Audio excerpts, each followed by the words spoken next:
So what is software engineering? Stick around to find out. If you haven't already, hit that subscribe button to watch more videos just like this.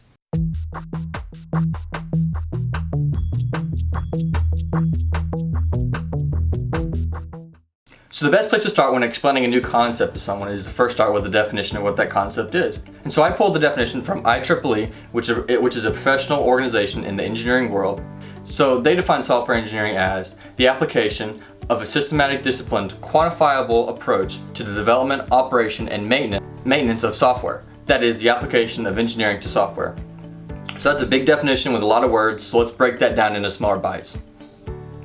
So the part where it says systematic, disciplined, and quantifiable approach, that's basically just a fancy way of saying a well-organized approach to development of software using an engineering background. So basically what that just means is applying engineering concepts to the development of software. Pretty simple, right? So let's jump on to the next section of the definition. So the next section of the definition says, to the development, operation, and maintenance of software. That statement generally defines what is known as the software development lifecycle, or SDL. I'll cover what the software development lifecycle, or SDL for short, is in my next video, so stay tuned for that. So as I was researching what software engineering is, I found this great graphic right here that kind of explains the different areas that engineering is applied when developing software. And so at the bottom you have software design, and that encompasses programming, and what encompasses both of those is software development. And so I'm going to start with the big picture first, software development, and what that encompasses. So the software development aspect of this graphic, it covers requirements gathering. So what requirements gathering basically is gathering up all the different resources that you'll need to develop that software. And that may include libraries, technology, more programmers, and any other resources that that software team may need to develop that software. So the software design aspect of this graphic covers three main things: design, maintenance, and programming of the software. So what design is pretty much exactly what it sounds like. It's pretty much breaking the software product down into smaller bits so that it's easier to program. And software maintenance, number 2 on the list, that is pretty much after the software product is distributed to the client, it still needs to have security updates, it still needs to have new features, it still needs to have new content in order to keep that software product relevant. Number 3 is programming, which you all know what that is. It's just a bunch of guys sitting down and coding the actual software product. So the very center of this graphic focuses on programming, and programming encompasses 3 main things. Number 1, coding. Number 2, testing. And number 3, software integration. And so what the first one is, coding, it's pretty much exactly what you think it is. A bunch of guys sitting down and coding out the software product, like I mentioned earlier. And the second aspect is testing. So what you do for testing is you pretty much test the inputs or the outputs of the software product. And so to give a great example of that, a certain part of your software application may be expecting a name, a string of characters. And so for software testing, you may throw some numbers at it and see what it does. Can it handle that?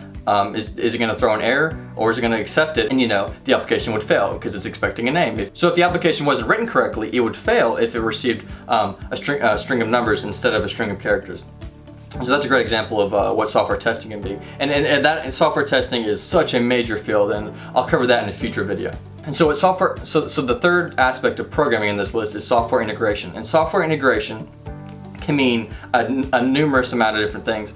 And the best way to explain what this is pretty much integrating that software product with another software product, or integrating that into the company, actually distributing and producing that for the company. So why is software engineering important today?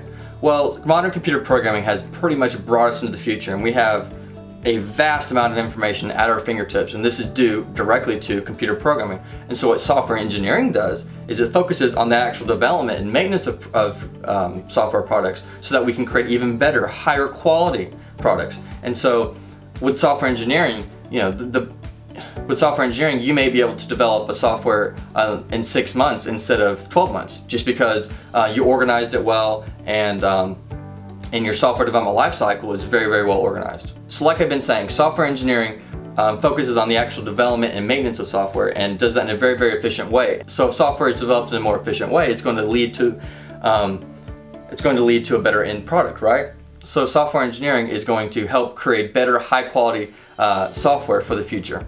So to sum up what software engineering is, you can pretty much define it as the application of engineering to the development of software, to software testing, and to software maintenance. And this leads to a better end product for the consumer or for the client that you're producing the software for.